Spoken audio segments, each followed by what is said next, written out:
Is Star Wars gaming on mobile devices cursed or not? There's often talk about the curse of Star Wars games in general, especially because we've now had 2 Star Wars Battlefront 1 and 2s and no Battlefront 3, and the fact that we can't seem to get a live service Star Wars game to get content for more than 2 years. To me, it feels like a really baffling situation, but I want to talk specifically about mobile games today, following the fairly recent news of Star Wars Hunters shutting down, because over the last 10 years there's been quite a few Star Wars games released on mobile, and yet somehow only a couple of them are still standing, and only one of them is actually getting content on a regular basis. Because let's firstly start with Star Wars Hunters, the most recent game to release on mobile, which of course was in June last year, but several weeks ago it was announced that April 15th will be the last content update for the game, and servers will be taken offline and the game no longer playable on October 1st, 2025. Now, I've spoken about the main reasons for this quite a lot, and it's simply because Zynga are fully incompetent in how to market a Star Wars mobile game, and I think it was really silly for them not to even begin to consider releasing the PC release of the game just for a couple of months to see how it handles, and if nothing changes, just pull it all and accept the losses. But regardless, it's done now. We can't go and change anything, unfortunately. But it's just baffling because the game itself was actually absolutely fantastic, but because Zynga had no idea how to market the game, no one really knew about it and it never really picked up, unfortunately. And this seems to be the case with a lot of games with Star Wars Mobile. If we jump back to when Disney first took over the Star Wars IP, there have been quite a number of games that have released, like the 2 Angry Birds Star Wars games, which obviously aren't canonical, but they're no longer online. There was a great game called Star Wars Tiny Death Star, which I really enjoyed. Again, it wasn't canon, but it was good fun, and that released in 2013, and within a year was pulled off all of the app stores. We also had the likes of Star Wars Galactic Defense, which I personally didn't play, but that released in 2014 and within a year or 2 was shut down. Star Wars Commander was a personal favourite of mine as well. This is a base building game, basically like Clash of Clans, but Star Wars. I probably didn't play it as much as I now would have liked to, but this game went on for quite a few years, I think. Looking at its Wikipedia page, it says it was shut down in 2020, so it did actually go on for quite a few years, which is good, but it's just a shame because I feel like it really could have gone on for so much longer. But interestingly, in 2019, the game's development was taken over by Natural Motion, who are the developers behind Star Wars Hunters, and within a year, the game shut down. Maybe so that they could focus more on Star Wars Hunters, I don't really know, but it's just really unfortunate because this game could have had a very long lifespan, like the likes of Clash of Clans, which is still going very strong. And then in 2015, we had the release of Star Wars Galaxy of Heroes, probably one of the most successful Star Wars games of all time, earning EA over $2 billion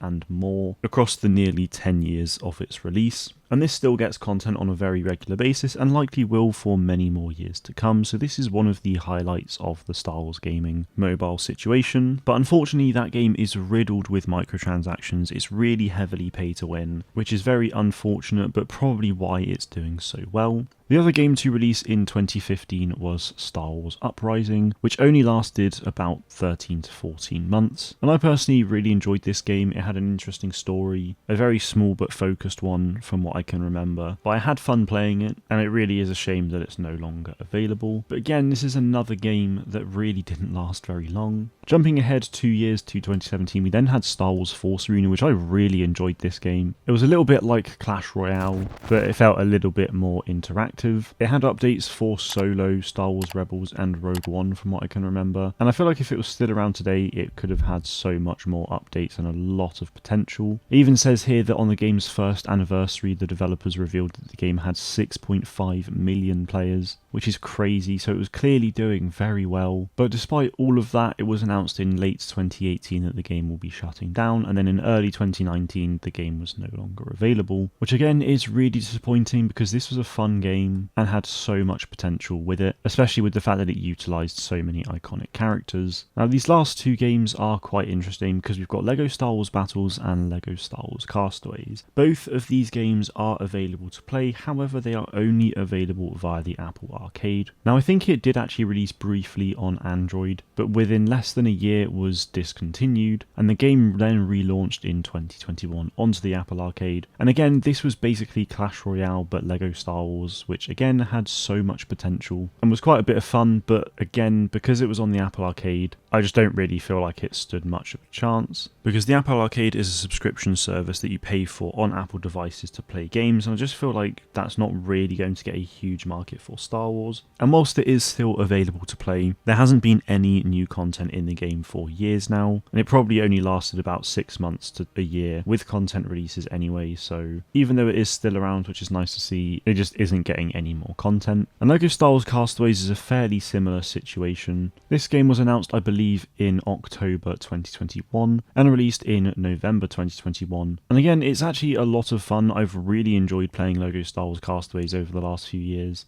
You can mix and match your characters with iconic Star Wars outfits, play through some iconic levels of the original trilogy and the Phantom Menace, but again, it only really lasted about 12 months in terms of content, maybe not even that, and since then they've just been recycling the seasons of the game. I can't help but wonder if that's because of the Apple Arcade, because in the Apple Arcade there are no microtransactions, so I think they're very much reliant on a large number of people playing the game and maybe earning revenue through that subscription, a bit like how Spotify will pay half a cent per play or whatever it is of a song, and as a result there was just no incentive for them to really carry on.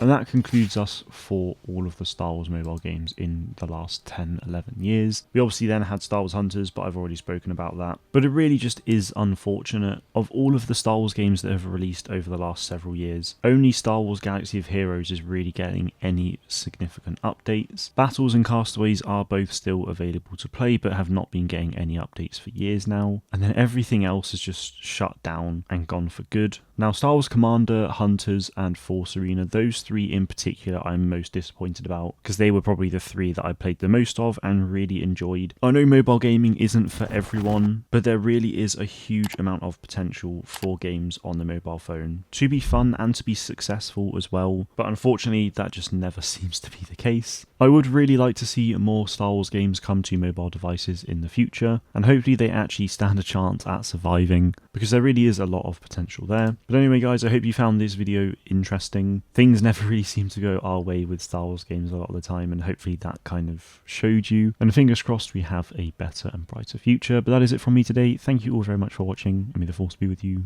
always.